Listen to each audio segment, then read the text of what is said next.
because life got complicated and I had to be on the desk more than I thought. However, welcome to the website. We're very excited to share the brand new website. And I thought we would actually start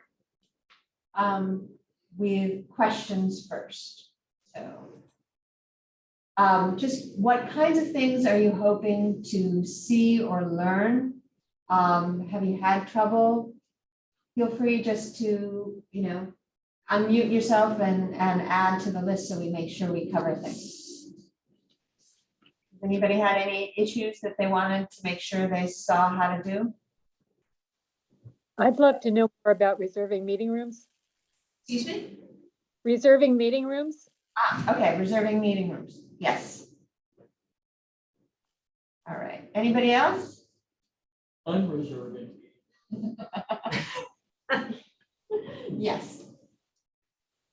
Okay. Anything else? All right, we'll just dig in. Oh, go ahead. One more. I would love to have a website that enabled me to log in more quickly. It seems to always be a 2 or 3 step process as far as I get on there and then I can explore some, and then in order to log in, I have to make a request or something, and then it says you have to log in order to do this.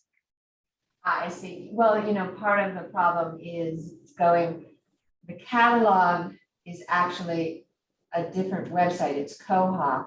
So it's going back and forth between our website and Koha. And I'll show you, they've actually installed something that makes it a little bit easier. And we will definitely cover that. Thank you. All right. So the first thing is, I think I'm not talking to anyone who actually needs to know how to do this, but getting a library card. And what I'm going to do is, let's see. So if somebody wants to get a library card, this is our homepage.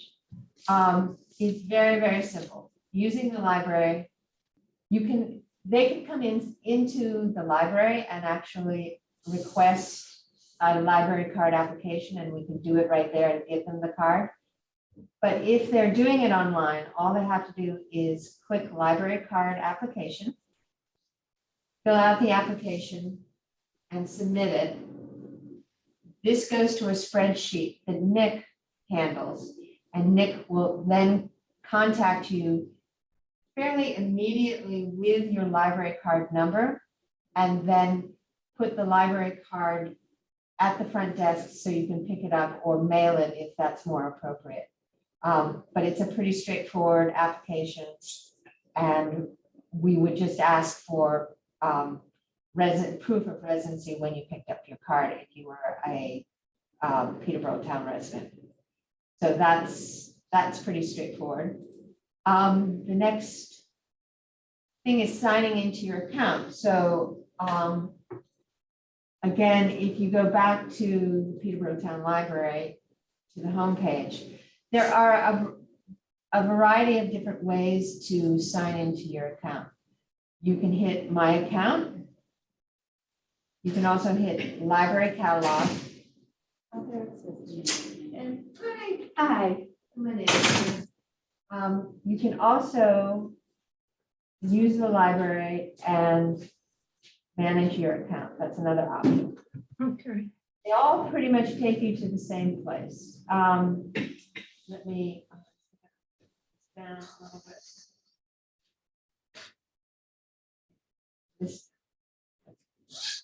Okay, so if you hit manage your account, you're coming to this page. It's 3 different buttons that take you to this page. And what you then do is you click on Library Catalog. And this is where you have the option to sign into your account. Oh, and I guess maybe I've already signed in.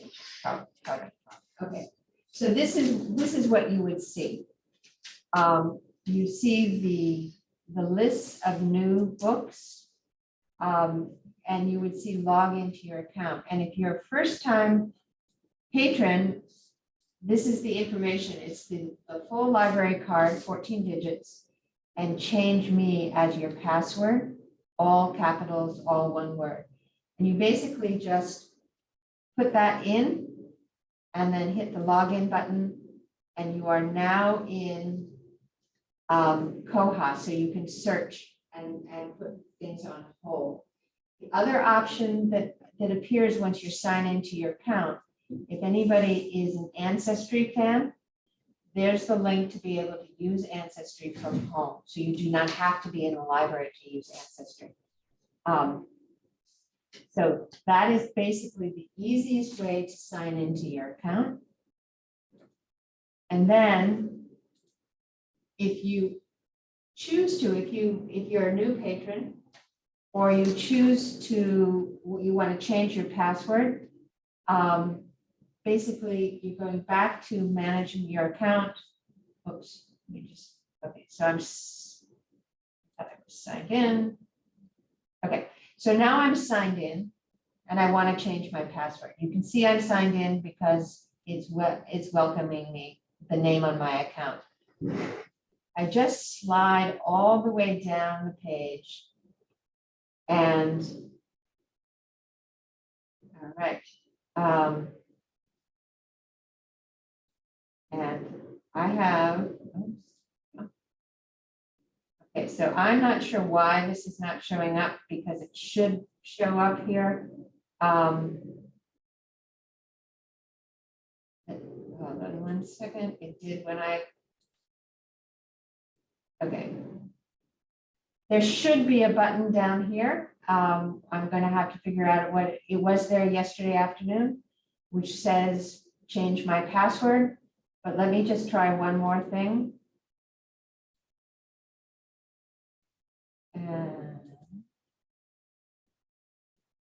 And Tim, if you have any ideas, I'm happy to have you.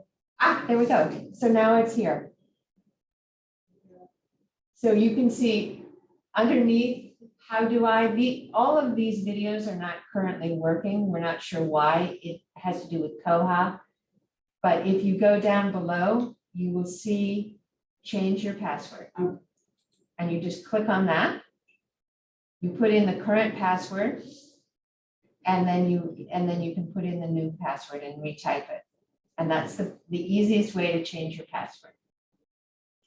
I think that why that didn't show up immediately was just because the internet's a little bit slow right now, so it just hadn't loaded.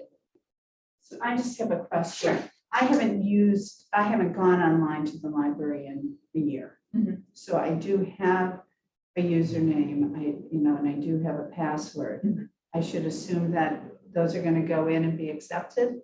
That should be accepted. You shouldn't have any trouble. Okay. If you do, call the library and we can change it behind the scenes for you Okay. and update your password. Okay. Okay. We would most likely put it back to change me Okay. so that you could then go in and do it. So does anybody have any questions about that? Does it seem pretty straightforward? All right, we will move on. So next step is putting books on hold and renewing books. So again, I'm in my account. So I know that I'm in my account because it says PTL Tech Demo here. I have nothing checked out. Now, I would like to, let's see. I've heard there's a great new Tom Stoppard book. And I can hit enter or go. And here's the brand new book. Oh, but it's checked out, so I can't put it in. Now I have a couple of options. I can just place a hold on that particular book. And I will fall into line, whichever first or second or third, depending on how many people put holds. I can create a list.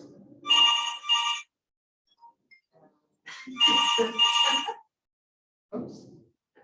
Action that, sorry. The help desk rings through to my iPhone right now, so that's what was going on. I can also make a list if I want to make a list, if I'm searching for cookbooks and I'm not sure which cookbooks I want, I can create a list of cookbooks, or I can add it to a cart if I want to check everything out all at one time. So if I place a hold, it's going to look like this, and then I just hit confirm hold.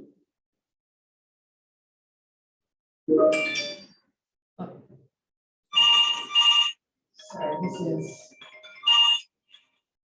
I had that turned off.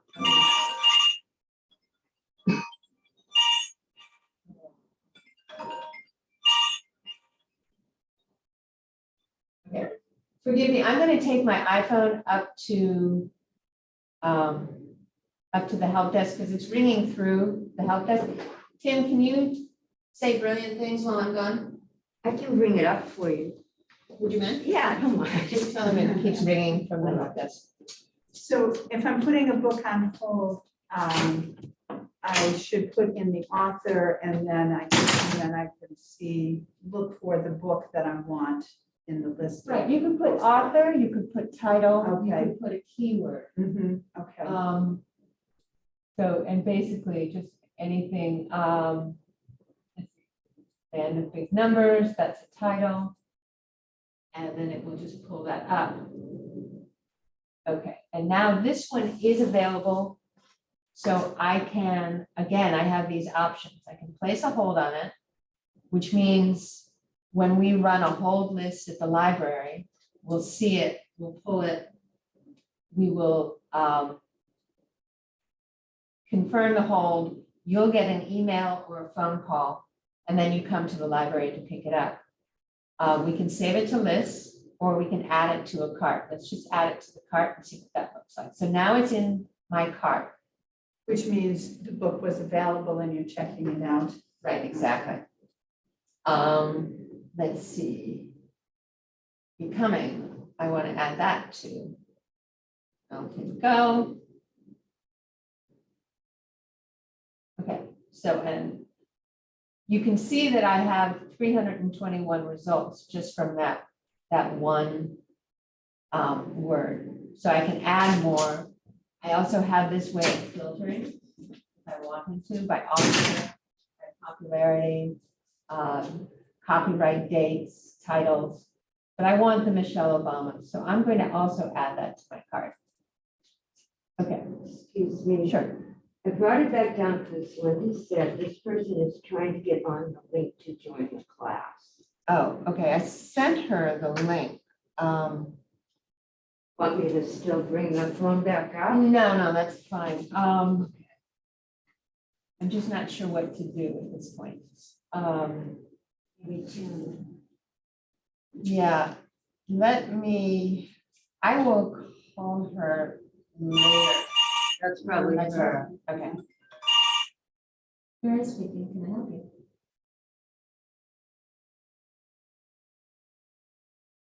Yeah, so she's not able to use the link?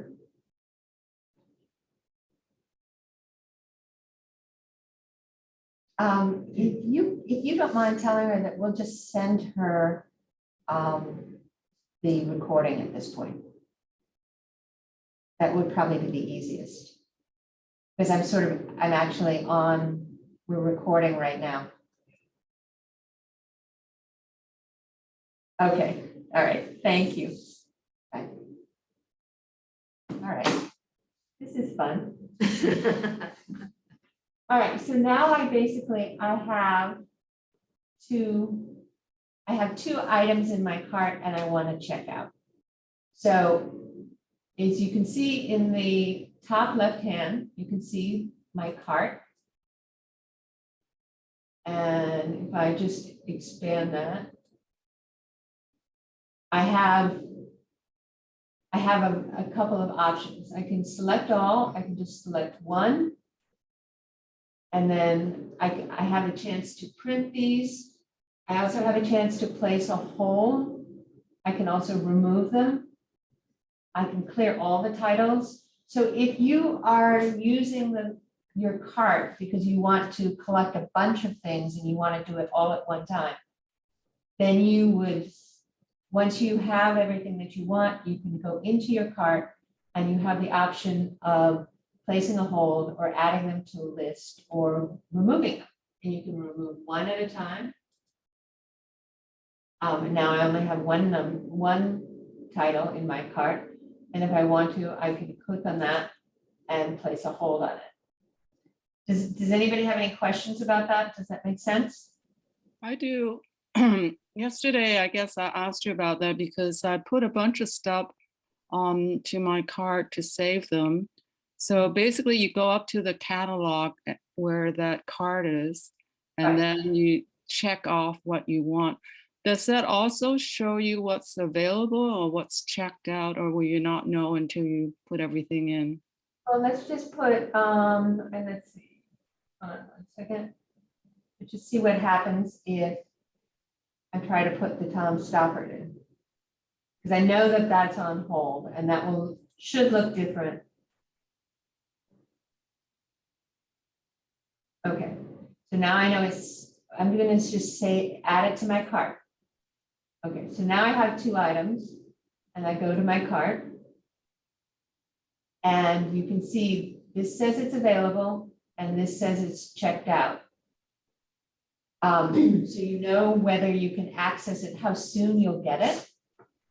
But I can also just select all and put everything on hold. Does that answer your question, Joanne? Are you still limited to 10 items then? I'm not sure. I know that that's under discussion, and I'm not sure where anybody is in that decision, but I think at this point, it's still at 10 items. Because I've been waiting for a book since May, and at this point, I'm wondering if I should just forget it and move it out of my list. I looked at that book, Joanne, and you know, part of the problem is because we had books checked out for, you know, months while we were in transition. That book has not come back, and you're actually 3rd in line for that Oh book. my goodness. It is. Okay, thank you. All right, so anybody have any other questions about that? Well, the one question I have is if you see that the book is on hold, is there any way you can see how long it would be until you could get that book? Yeah, let's just take a look. So if we go back to basically, we're going to go back to my account. And you can see I have a book on hold. And my priority is I'm number 1. So when it comes in, I'm the first person that will get it. Now, for Joanne's book, she would see the number 3 because unless it's just got checked in today, she's number 3 in line for that book. Does that make sense? Okay, so I go back to my account to see that? Right, so you would go up here. And again, it's taking a little time to populate. Let's see. Oh, there we go. And you go to your account. And that shows you what you have checked out and what you have on hold. Okay. Okay. Any other questions about that? It doesn't exactly say when that book is due back. No, it won't tell you that, but it will tell you Where where you are in the list. Oh, okay. So, and you can assume if a book is on hold, granted, we were dealing with strange times, but it's supposed to be back in 2 weeks. And if you have a hold on a book, they're not supposed to be allowed to renew it. So it should be, 2 weeks, 2 weeks, 2 weeks. We just had this sort of unusual circumstances of moving a library and having you all take books out for months and months, and things are slowly coming back. Okay, any other questions? We'll move on. I guess the next question I have, because I'm in the situation where, well, I'll have to find out how long the hold is on my book. And I need to read it by a certain time because it's my book club book. So if it's not going to be available in time, then I'm going to need to go to interlibrary loan. So I guess that would be the next question is, how do we go Good. into interlibrary loan? And voila, that's the next slide. So again, you're back at the homepage.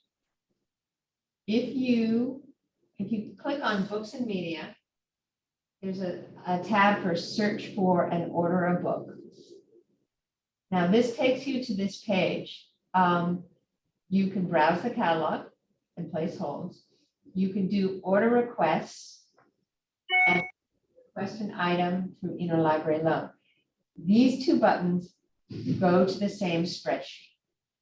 Once the item is in the spreadsheet, then depending on who's involved, whether it's nonfiction or fiction or children's, we look at it and we evaluate it. If the book is over a year old, we're most likely to interlibrary loan it as opposed to buying it for the collection. If it's a new book and we think it's going to be popular, then we will look at it as an order request. Now, since you put this in, and we'll just click on what that spreadsheet looks like. So this is a form that you fill out. You put in your name, contact information. If you need it by a certain date because of a book club, what format you want, the title or topic, author. You don't have to add the publication date and the fiction or nonfiction. We'll look it up, or the ISBN, but it just makes our life a little bit easier for us. And then we can evaluate it and decide what we're going to do. If we purchase it because you put that request in, you are the first person to get that book. And the interlibrary loan is obviously handled by Ann Harrison. And she will alert you as soon as it's in and ready for you to pick up. So any questions about that? What happens if someone else has also requested that book So if somebody's requested that book first? first, Then they will get it. they will get it. So it's whoever puts the form in first. And I do recall from when you were open previously, I was doing this, that I would pull up a book sometimes and it would say, 5 books available, 3 out on loan or something like that. And I would go, oh, it doesn't sound like I'm going to get this book very quickly. So if I didn't need it, like I do for this book club book, I usually would just, keep it on my list of books I want to read at some point, and I wouldn't even bother ordering it. So also on this page, you can subscribe to the Now Read This newsletter, which we're going to start sending out again bi-weekly. Those are the new books that we purchased, so you'll see what's available. You can also, this is new, we haven't really started this yet, but you can request a personal reading list. We'll look at what is on your account, what sorts of things you have liked reading, and talk to you about it and suggest a couple of books that you might be interested in that you might not know about.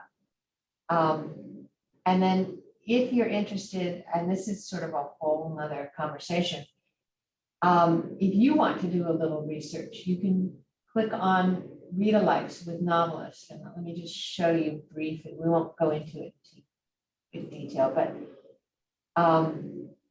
novelist is a way, so you can describe the book, or you can do, I'm in the mood for adult books, I want heartwarming and likable, or I want intricately plotted and haunting, and they will make suggestions based on your age and those tabs. You can also browse genres. There are lots of ways to use this.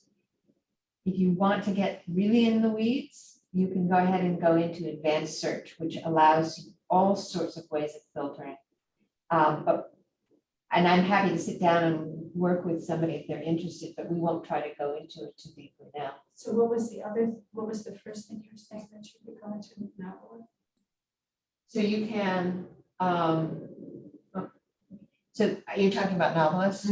Okay, Okay. so for example, if you wanted to just put in a keyword like, let's see. New York. See what titles. So this is a keyword. It's not a title. But it's a word that would be in the description, the cataloging of the book. So I'm pulling up, oh, wow, only 8,468 options that have New York Times involved in its catalog.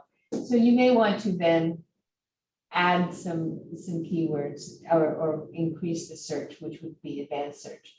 You can also filter it by lists and articles, series, audiobooks, all sorts of things. And then there are also other ways to filter with these tabs as well. So I would play with novelists. It's a lot of fun. And sometimes you find something that you never knew existed. So how do you get into that? Where are you Okay. starting? So this is the search or order for a book, that page. Okay. And right at the bottom is find read alikes with novelists. And I took you to Novelist Plus, but there's also a Novelist Plus K-8 for children, which then removes all the adult books, so reduces the amount of things that you might be searching for. Any questions about this page? So order requests and interlibrary loans, as I mentioned, they all go to the same spreadsheet. And we evaluate depending on the popularity of the book, how old it is, whether it's a good fit for our collection, and we'll choose interlibrary loan or look at it as a purchase request. If for any reason we decide not to purchase it, we will contact you to let you know. Or if we can't interlibrary loan it. Mary, if it's an interlibrary loan, about how long do we allow for that? Anne's really good. Again, part of it is the delivery of it. So she watches that spreadsheet like a hawk, and it usually takes, because of the van routes, we get the van 3 times a week. So usually within a week, we should be able to have it for you. Okay, thanks. And you can also just, let's see, I think it's right here. Use your superpowers for good, not evil, but you can email her directly. I don't email her directly about a book, but if you haven't heard from her and you want to follow up, then go ahead and email her. But don't ask her to, because what she would have to do is put it in the spreadsheet for you. So it's easier if it's in the spreadsheet. Sure. All right, so events. Now we're getting to the really cool new stuff on this website. So basically, events. We'll just look first. This page, if I click on this page, these are all events that are sponsored by the library. These are not third-party events that are using the library to host a meeting. So these are library sponsored. We could be collaborating with someone, but these are library sponsored. So you would want to choose the day, if you know specifically what day you're looking for, or it may be easier just to say, okay, what's happening this week? And then you'll get everything that's listed. Tim, you're doing drop-in tech help. If it requires registration, so right now registration is closed for this, you would just click on that button. Let's register for baby story time. This is, this first box, it's auto-filling, it probably shouldn't, but this would be my library card and my library card password. Now, you do not have to have that information. You do not have to have a library card to register for an event, nor do you have to put it in. The only advantage of putting it in is it then autofills everything else, so you don't have to do that. But otherwise, you just go into first name, last name, email, your phone number, the names and ages of attendees. That's often specific to children's programs. And then if you want to, you can also, if there's a series, which there is with Baby Storytime, then you have the option for registering for multiple programs, you know, in the coming weeks, instead of having to fill this out for each one. So does that sort of make sense to people? Let's see what's going on this whole month. So again, it just is in chronological order. You could register for French, and you'll find out this is primarily geared towards adults. It's a tech program, and Tim and Mary will walk you through the new printing system at the public Peterborough Town Library. And then again, this is just information about all the different events. If you're interested in just learning more, click on the title. It will take you to the event and give you more information. So just so anybody knows, tomorrow is the return of Tim to the library for drop-in tech help, and it will be held in the Kelly room, which is the study room upstairs, right across from the reading room. So, and that's a first come, first served basis. And for that, do you bring your own computer, or do you just? So Tim, do you want to talk about tech drop-in? What about it? Well, so Dr. Urban was just asking about whether she needed to bring her own computer. You basically would like them to bring, if it's possible, whatever equipment they're having trouble with, right? Well, I mean, if you're having issues with the computer, it would make sense to bring the computer. If you're not having issues with it and you just want some other information, then a computer isn't really needed. Right. What would you do if it were a desktop and couldn't be transferred?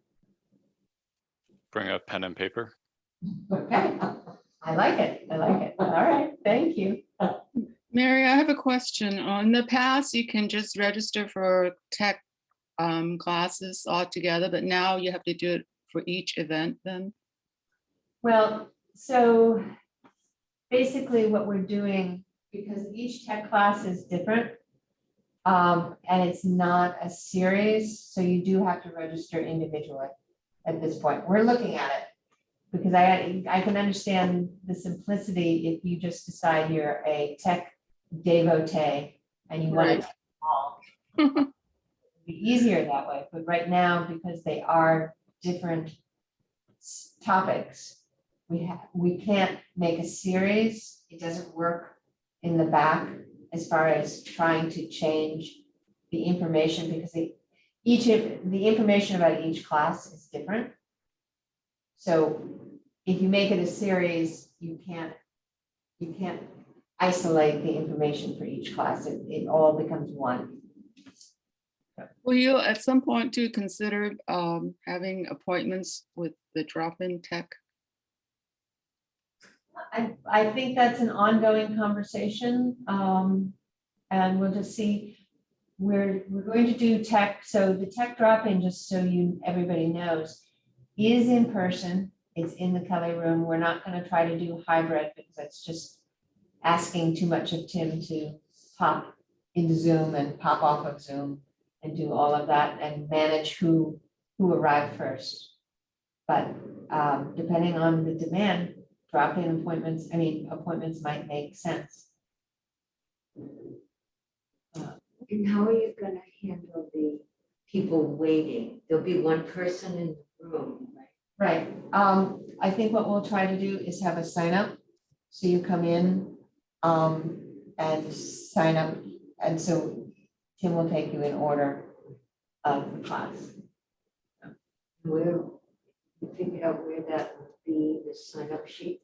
I have not thought about it. I was hoping I could find a little table to put right outside of the Kelly room.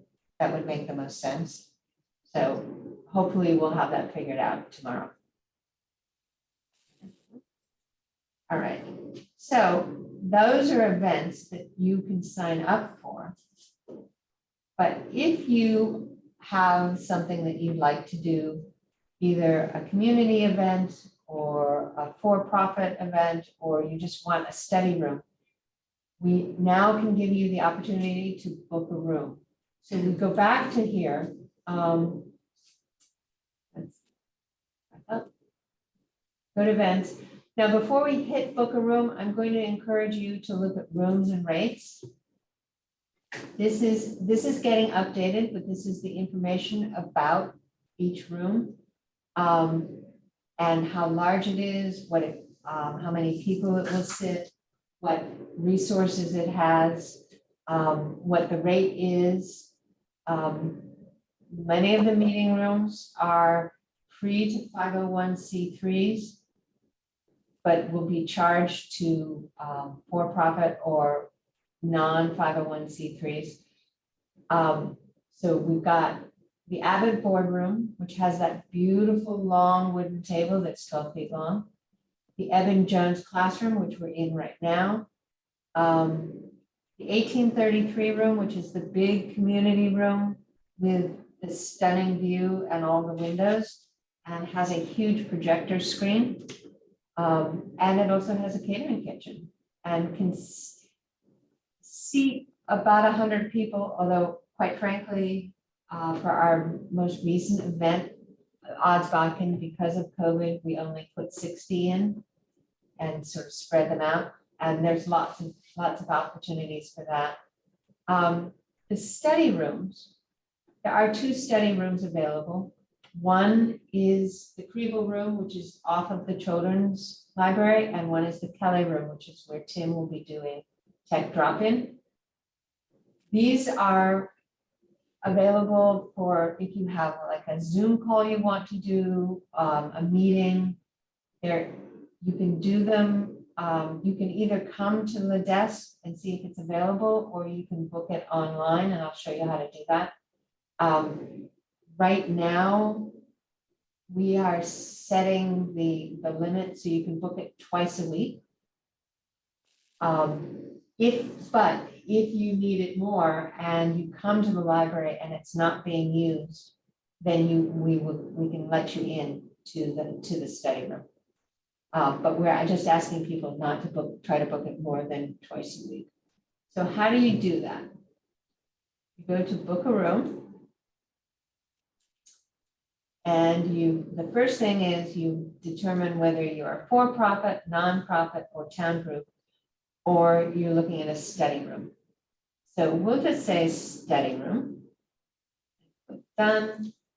And then I'm going to choose the date that I want this. I want this on Friday.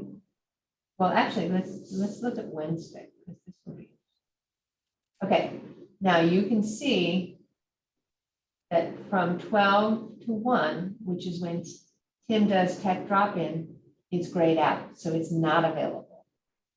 And then somebody else has it reserved from 1 to 2. But let's just say, okay, I want it at 4 p.m.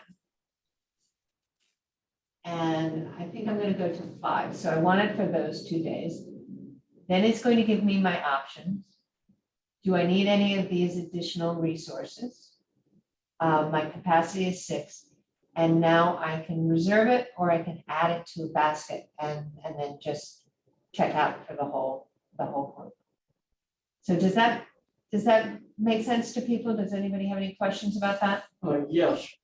Would it be possible to rent that room for the 1 o'clock slot. In other words, there's no 2-hour minimum. Right. So, yeah. Oh. Okay, so what they're doing, what they're saying is there's a clash because of setup and breakdown. Although it doesn't have breakdown time, setup times, but they are making it impossible to do that. So let me just see if I did it at 2. Oh, I can, okay, it can't be booked for more than 2 hours. But I can do it from 2:30 to 3 PM, but they're not letting me do it in between those 2 times for half an hour. So something we learned. Is somebody else had another question? What's the difference between reserve now and add to basket? So if I want to make several, okay, so I'm going to reserve this now. And then I'm going to look at the 14th. And I want the Kriebel room for an hour and a half. And again, I have these options, this capacity of 4, and I'm going to add to the basket. Okay, the room reservations have been added to your cart. And there's my basket. And I can, because these are both study rooms, oops, sorry, both study rooms, there's no charge. And I can just go ahead and reserve them. So I can do, so if you know that you want to, if you have a bunch of different meetings, you can just put them all in your basket and reserve them all at one time. So you don't have to go through the whole process again and again. It's not unlike the cart for books from the catalog. That makes sense? The limit is 2 hours then, correct? I believe it is 2 hours. Again, you know, that is if we're sort of finding our way through this. If for some reason it's not being used and you want to extend it, if there is nobody waiting for that room, then we can let you stay in that room, but that is on a case-by-case basis, and you need to come to the desk to confirm that. So primarily the Kelly rooms is for adults and the Kriebel room is for children. Not, well, I mean, it is off the children's library, so probably, you know, if somebody were tutoring a child, that would be a good room.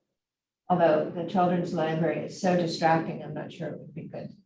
But, but the Kelly room is a little bit larger, so you could have a small meeting there.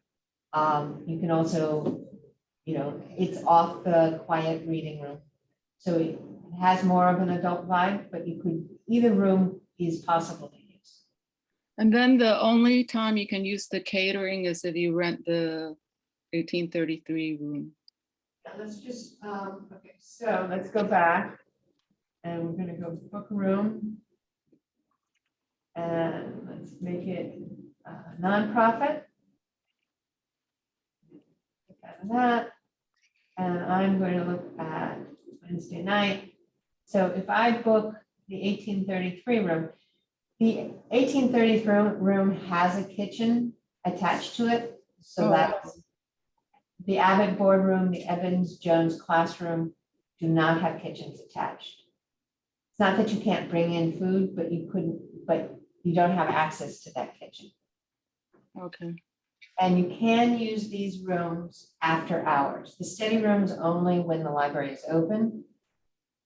But the Abbott boardroom and the Evan Jones classroom, you can use after hours, and we will give you the necessary key fobs and keys and information so you can get into the boardroom.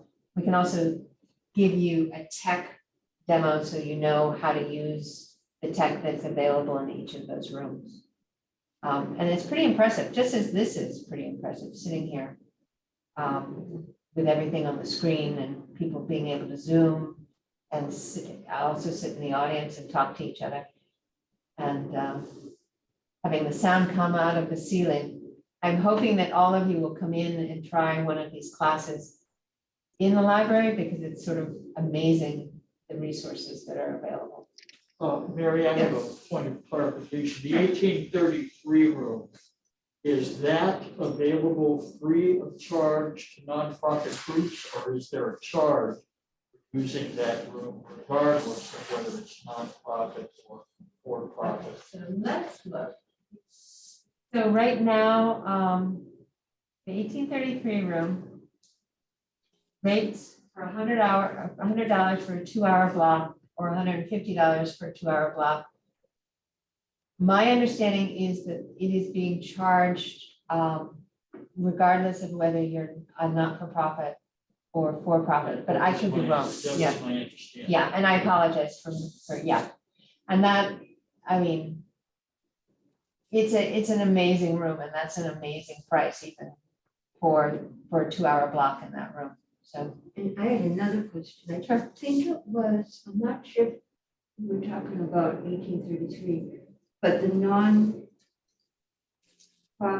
the town group, what was? that So was- for example, if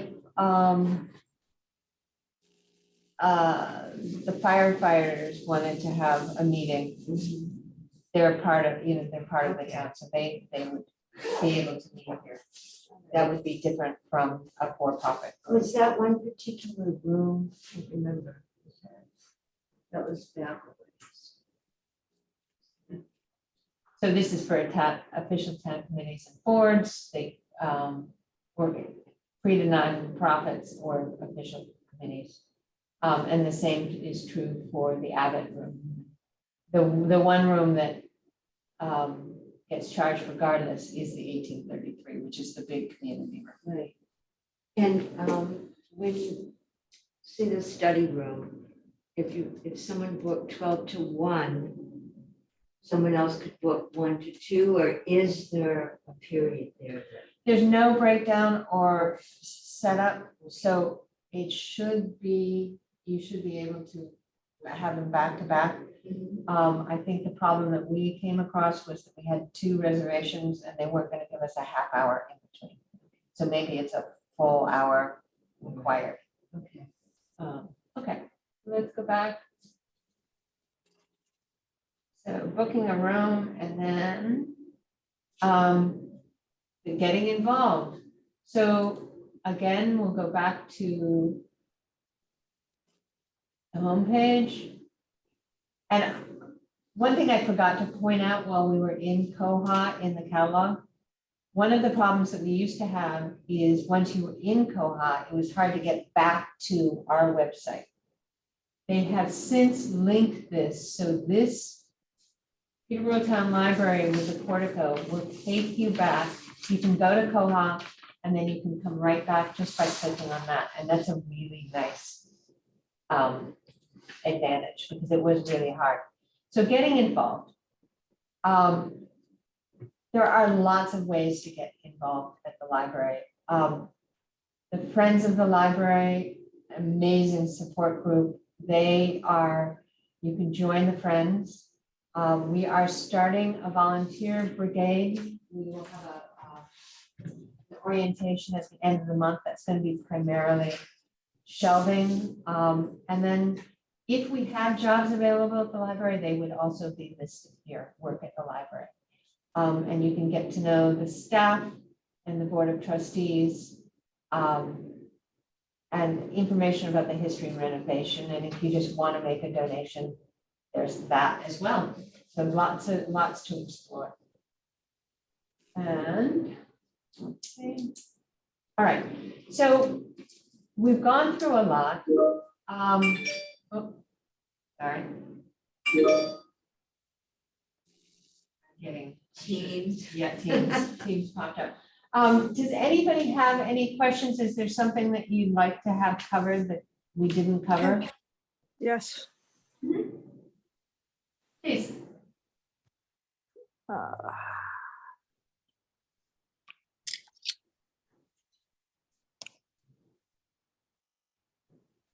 Okay. Do you have a question? I'm sorry, are you talking to me?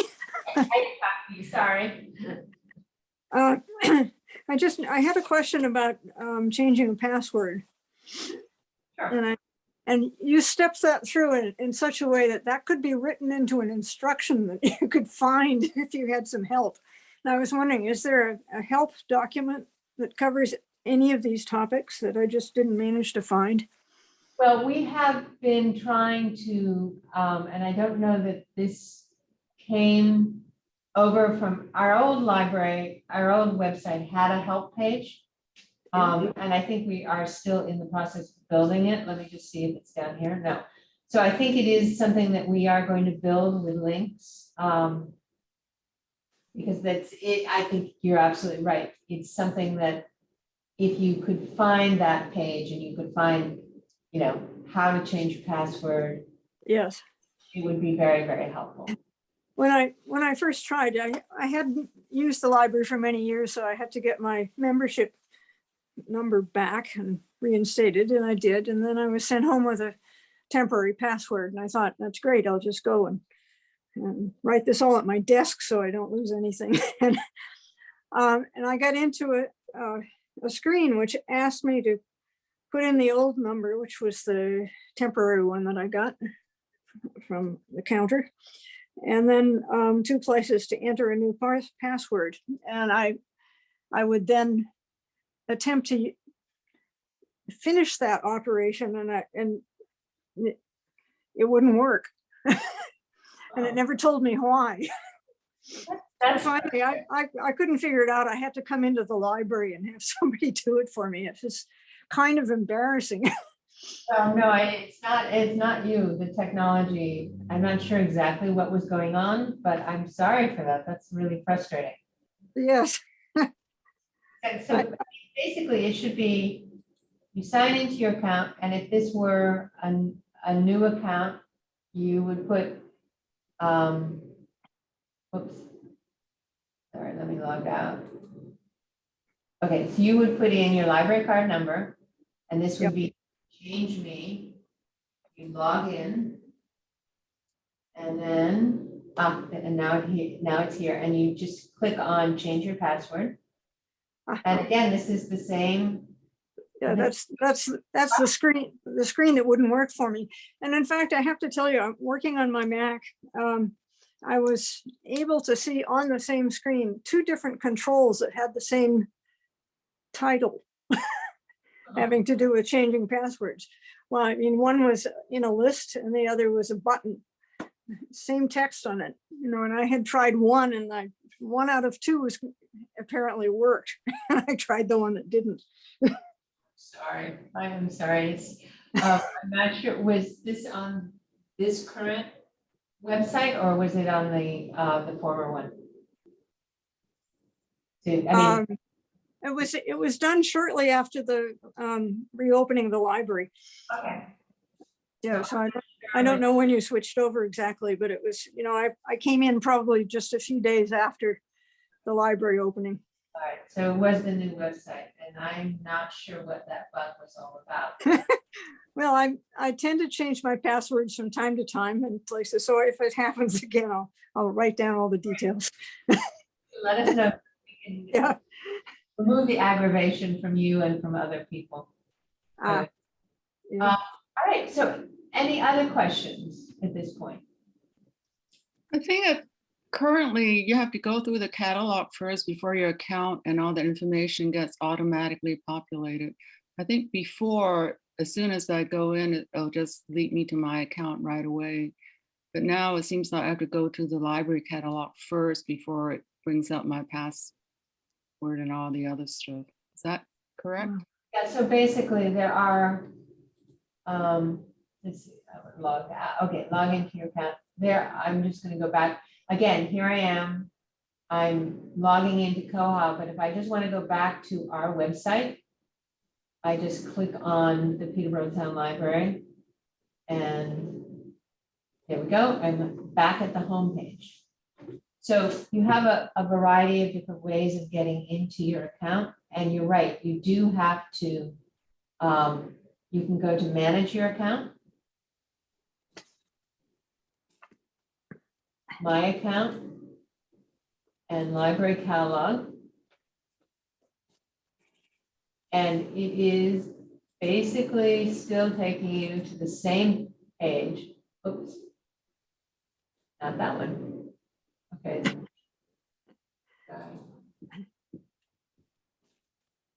All right.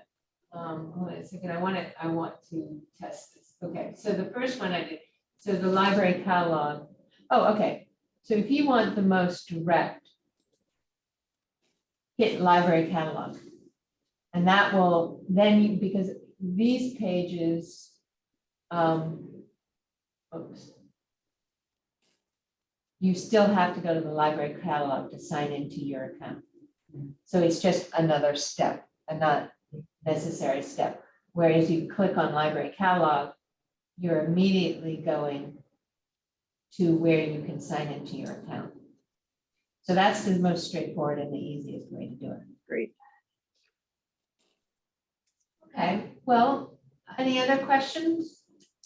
Ross, didn't you want to know how to unbook? Oh. Did you mention that? All right, we talked about booking and unbooking. Let's see if we can make that work.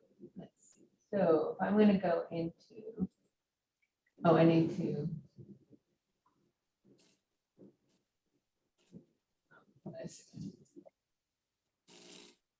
I'm going to book a room. And let's just make it a study group so it's easier. And I want to book it for Friday. And I'm going to do it from 4 to 5. And, oh, I have a basket. That's why. Okay, so I'm going to go ahead and reserve these. Right? Thank you. Yes, I got to the button. Okay. Again, this is my library card number and my PIN or password. I don't have to have that for a study room. And, oh, that's interesting.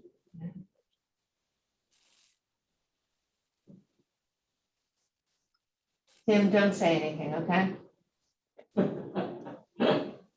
No problem, Mary Hupsar. Who's laughing? I don't type well under pressure. Well, because Tim will tell you if you take his security or privacy class, that somehow a credit card got saved on my account that shouldn't have gotten saved. That's what's trying to populate this. And it's maybe a little bit better than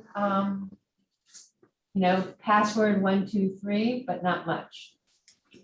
Okay, so I'm going to make, and I can just, those you do have to fill. It doesn't matter what you fill them with. And I will click on, I have read and agreed to the room booking terms. Oh. I am not.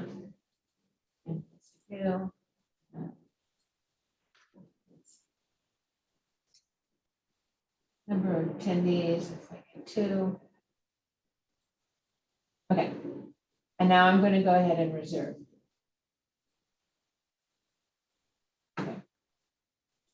Okay, so now I have made 2 reservations. And I can manage my reservations online by going to this link. And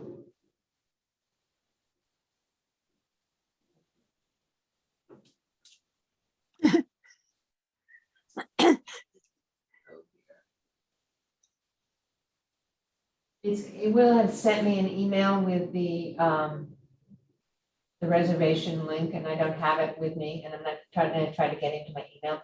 But once you got into that, you would be able to manage your reservations and then be able to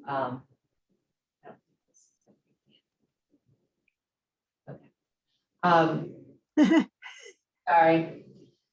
You would get this reservation reference, and you can use your last name in the reservation reference, or if you had put your library card in, you could do it that way. And then you have the option to cancel a reservation. And if you have any problems with that, you can just call the desk and we can get in and cancel it for you. But it's better if you can just go in and get it and do it yourself. So that way you know it's done. Mary, did you mention there's a quiet space within the library? The study room, you have to have at least one other person, right? You have to have two people. By yourself. Oh, okay. Is there a quiet area in the library that's designated as being quiet without? Well, the reading room in the 1892 portion of the building Okay. is really basically a quiet reading room. We try to not encourage conversation or group meetings, because there are a lot of other places in the library that you can have that. But yeah, any other questions? All right, so what I'm going to suggest, I'm going to stop the share. We'll go back to our group. Thank you, everybody, for putting up with my stop and start program. I am going to stop the recording and